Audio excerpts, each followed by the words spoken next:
Okay, we're working on problem 8, page 304. This is a hypothesis testing problem, and this is the problem. When this person was hired, she was promised that she would make $80 a day, and we are making a couple of assumptions here. The first assumption is that the population of incomes is normal, and that we know the population the standard deviation, right? Sigma. We know sigma, and sigma is equal to 3.24. This sigma is the population standard deviation. And then furthermore, we know that over 35 days, this person averaged $84.85 on tips. And what we are going to test is basically whether the income she's going to make is going to be more than $80 or the alternative, right? There will be always two hypotheses, and the alpha level in this case will be 0.01. This is called the significance level. All right, so this is the data, and we are going to first do the transcribing of the data, right? So we notice first n is equals to 35 and sigma would be 3.24.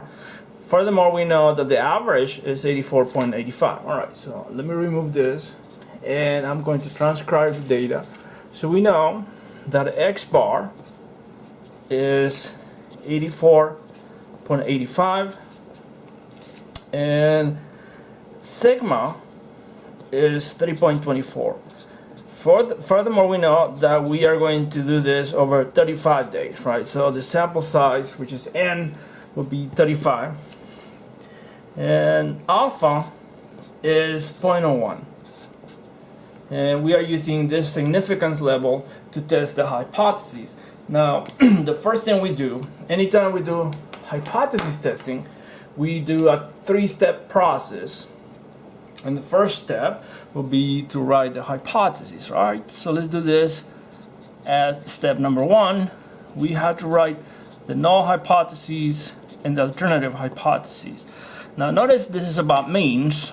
So the null hypothesis will be related to means. So the mean is equal.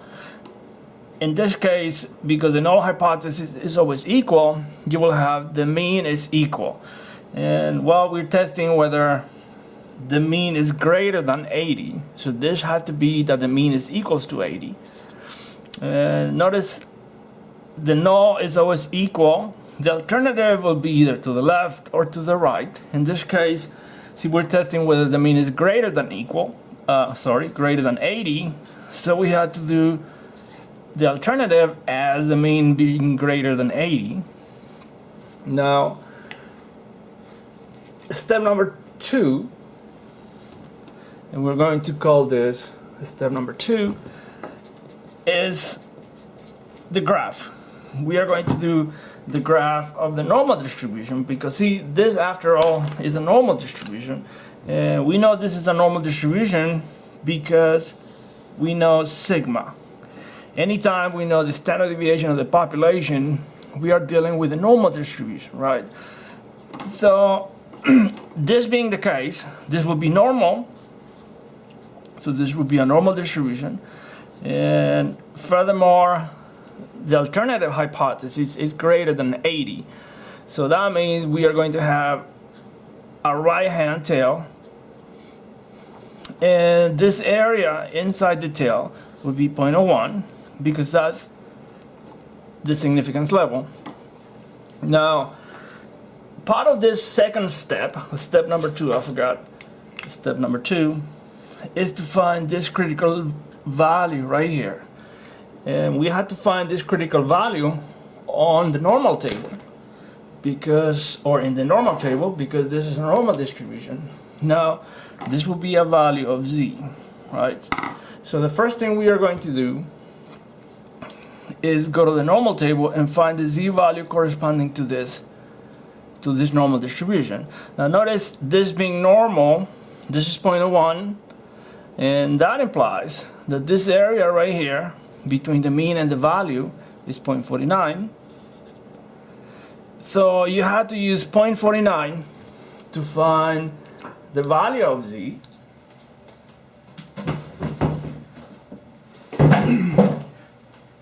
And all right, so you go to the table, and on the normal table, you look on the inside, right? This is the normal table, and you're looking on the inside here, and find 0.49. The closest thing to 0.49 is actually 0.49, 0.4901, and that corresponds to 2.33.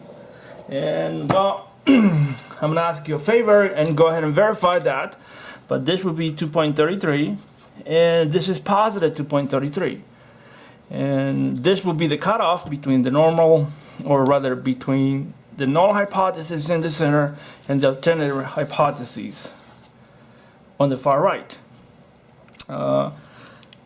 This is the setup, and the only thing we need to do now is do step number 3. Now, step number 3 implies that you have to find the sample. And let me write the step number 3 here. And step number 3 is find the sample. Now, if you take a look at page 317, you are going to find a set of formulas, and this one is related to the means because we are dealing with a mean, or with the income mean, or the income average. So, and furthermore, we know sigma, which is the standard deviation of the population. So that means we are using formula 10.1, and formula 10.1 is basically z equals x bar minus mean divided by sigma divided by the square root of n. Now, this formula will tell us where the sample is, and we need to populate this formula based on the data that we have.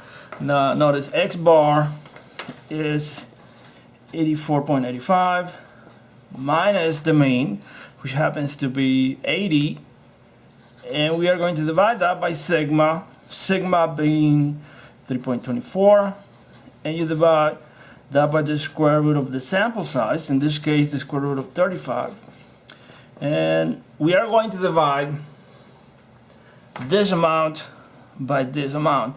Now, the first thing I'll probably do is find what is this amount on top. You subtract 84.85 minus 80, which gives you 4.85, and then, well, let me use my calculator, and you have to find what the denominator is in this case, and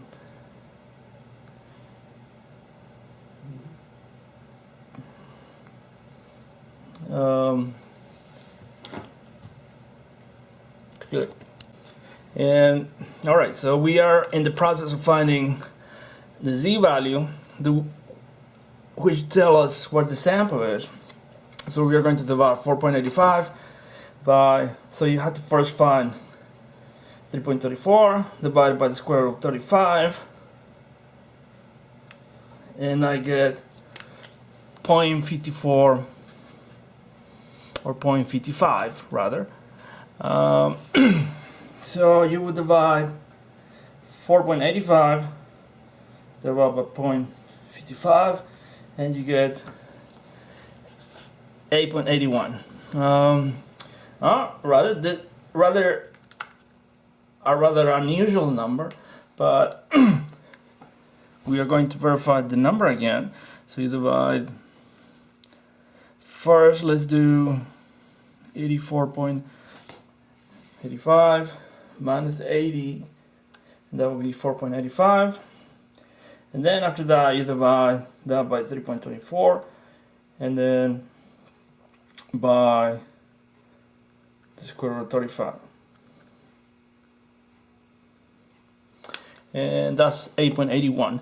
Now what this tells us is that the sample is way to the right of 2.33, right? 2.33 is the cutoff, So you had to place the sample all the way to the right here, right? This is where the sample is right here. Now, that being the case, it implies that we are going to accept the alternative. Notice, because this value being here, this places the sample inside the alternative area. All right, so this is the alternative. You have to accept that the mean is greater than 80. And the end of the problem is where you do the accepting or the rejecting. In this case, you either say reject the alternative. Sorry about that. You either say reject the null or accept the alternative. And that's what I'm going to do now. So we are going to accept the alternative. And that means we are accepting this statement. We are accepting that the mean is greater than 80.